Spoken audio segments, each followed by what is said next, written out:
Hello friends, नमस्कार।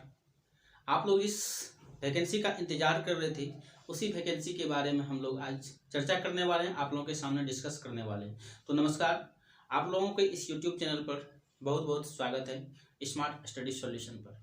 आज हम लोग बात करने वाले हैं झारखंड पुलिस कांस्टेबल वैकेंसी के बारे में। किसके बारे में? तो झारखंड पुलिस कांस्टेबल वैकेंसी 2023 के बारे में जानने वाले हैं कि ये जो वैकेंसी है झारखंड कर्मचारी चयन आयोग की तरफ से निकल कर आई है, तो उसी के बारे में हम लोग जानकारी देने वाले हैं। तो यदि आप हमारे इस YouTube चैनल पर पहली बार विजिट कर रहे हैं तो हमारे इस YouTube चैनल को जल्दी सब्सक्राइब करें और बेल नोटिफिकेशन को ऑल पर सेट कर लें, ताकि कभी भी हम वीडियो अगर डालें तो आपको प्रॉपर नोटिफिकेशन आपके मोबाइल पर पहुंच जाए। तो चलिए वीडियो स्टार्ट करते हैं, और इस वीडियो में हम सारी जानकारी देने वाले हैं कि कौन सा एज क्या है, सैलरी क्या है, फॉर्म भरने की तिथि क्या है, अंतिम तिथि क्या है, सभी के बारे में हम डिटेल्स जानकारी प्राप्त करने वाले हैं। तो लगातार इस वीडियो पर बने रहें, बिना स्किप किए हुए पूरा इस वीडियो को देखा कीजिए। आप लोग वीडियो को देखते नहीं हैं और कमेंट आने लगता है कि सर ये कितना लगेगा, फीस कितना लगेगा, सैलरी कितना है। तो सारी जानकारी, इसलिए आप लोग क्या कीजिए, लगातार बने रहिए वीडियो पर और कंटिन्यू देखा कीजिए, ठीक है? तभी आप लोग को सारी जानकारी वन बाय वन समझ में आएगी। तो चलिए हम लोग आगे बढ़ते हैं इस वीडियो में और बात करते हैं। तो देखिए, ये जो किसकी वैकेंसी आई, तो झारखंड पुलिस कांस्टेबल 2023 की वैकेंसी निकली हुई थी। आप लोग बहुत लंबे समय से इंतजार कर रहे थे इसका। तो जैसे कि हम ये बात करते हैं कि ये कुल पद जो है आपका, कुल पद इसमें रहने वाला है 4919, यानी 4919 पोस्टों पर ये वैकेंसी निकल कर आई हुई है।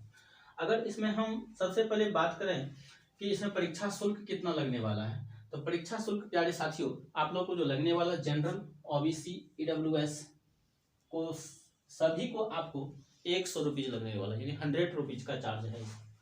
SC ST को 50 रुपीज का चार्ज, यानी 50 रुपये से उसको डिस्काउंट है, यानी छूट दिया गया है, ठीक है। अब कहेंगे आप लोग के अदर स्टेट के जो कैंडिडेट हैं उसको कितना लिया जाएगा।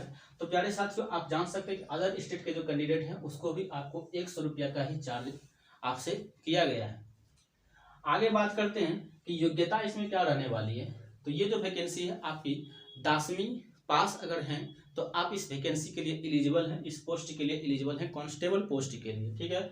यानी 10वीं उत्तीर्ण है आप। ये 10वीं उत्तीर्ण कब तक होना चाहिए, कब तक आपका काउंट होगा, तो आवेदन की अंतिम तिथि तक पास होना चाहिए।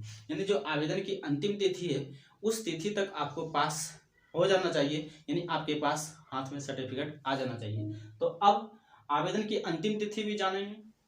तो सबसे पहले उसके पहले जानने से पहले हम एक बात की चर्चा कर देते हैं कि तो जो आदिम जनजाति के लिए आरक्षित है सीट, वो कितना है आपको, तो 2% जो है आदिम जनजाति के लिए कुल सीट का आरक्षित है, 2% उसको दिया जाएगा, ठीक है।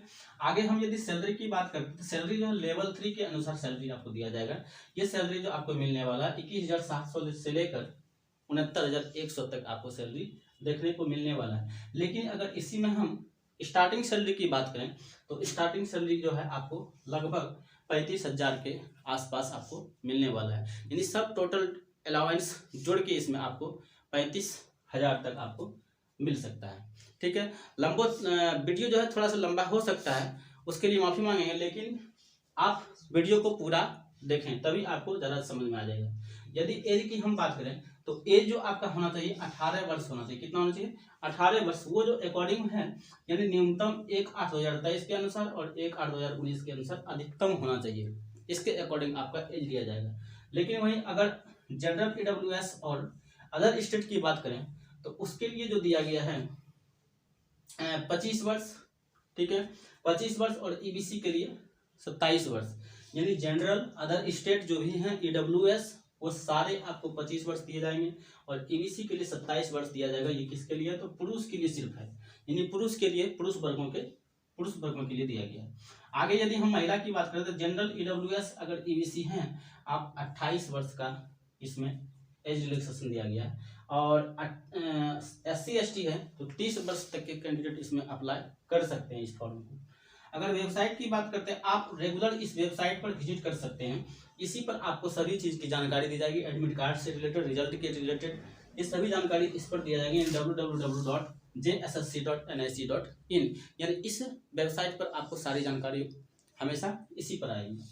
अगर अप्लाई डेट की बात करते हैं तो अप्लाई डेट जो है आपका 15/1/2024 यानी जनवरी से स्टार्ट होने वाला 15 जनवरी से स्टार्ट है, और आपका अंतिम तिथि जो रखा गया है वो 14 फरवरी 2024 तक है, यानी 14 फरवरी तक आप आवेदन इसमें कर सकते हैं।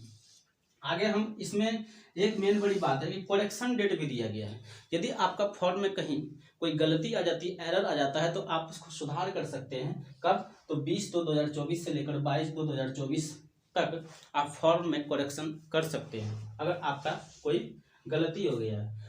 अब देखते हैं कि परीक्षा का स्वरूप क्या होगा। तो परीक्षा का स्वरूप जो है शारीरिक दक्षता परीक्षा लिया जाएगा और चिकित्सकीय और लिखित परीक्षा, यानी 3 एग्जाम से आपको गुजरना पड़ेगा। लेकिन शारीरिक जो दक्षता परीक्षा होगा वो आपका क्वालिफाइंग नेचर का है, उसमें आपका मार्क्स आपका नहीं जुटेगा। और उसके बाद चिकित्सीय परीक्षा होगा, यानी मेडिकल जांच होगा। उसके बाद आपका लिखित रिटन एग्जाम होगा, और ये रिटन एग्जाम जो होगा आपका OMR बेस्ड होगा। क्या होगा? OMR बेस्ड होगा ये रिटन एग्जाम। लेकिन इसमें सबसे पहले आपको हम जानकारी दे दें कि सबसे पहले जो होगा इसमें फिजिकल आपका होगा। क्या होगा? शारीरिक दक्षता परीक्षा फिजिकल सबसे पहले लिया जाएगा, उसके बाद मेडिकल जांच होगा, उसके बाद आपका लिखित एग्जाम लिया जाएगा। अगर हम लिखित परीक्षा की बात करें, रिटन एग्जामिनेशन की बात करें, तो रिटन एग्जामिनेशन में आपका 2 पेपर होगा, पेपर 1 और पेपर 2 होगा। पेपर 1 होगा और पेपर 2 होगा। पेपर 1 में आपका जो है 100 क्वेश्चन का मार्क्स, 100 क्वेश्चन पूछा जाएगा 100 मार्क्स का।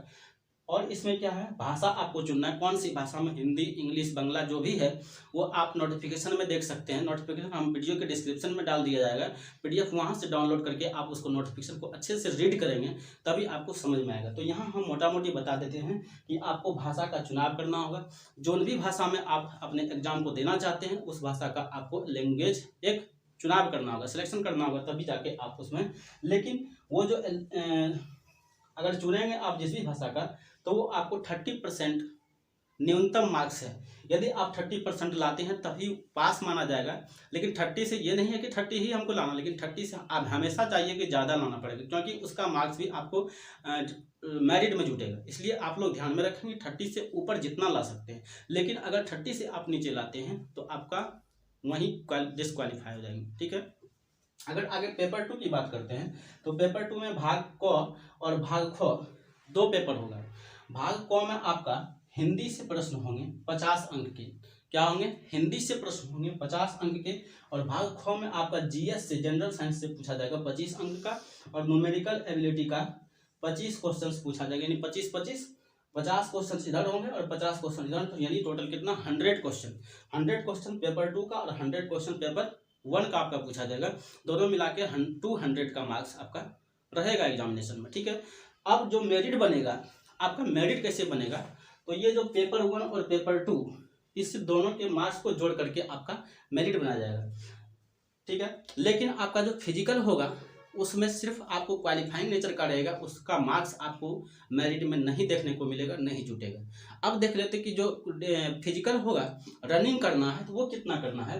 तो रनिंग में प्यारे साथियों, रनिंग जो आपको करना है तो पुरुष के लिए जो करना है 10 किलोमीटर में, यानी 10 किलोमीटर दौड़ना है आपको 60 मिनट में, यानी 60 मिनट में आपको 10 किलोमीटर तक दौड़ लगाना है। और महिला पुरुष के लिए जो है, महिला कैंडिडेट जो होंगे वो 5 किलोमीटर 30 मिनट में आपको रनिंग करना होगा।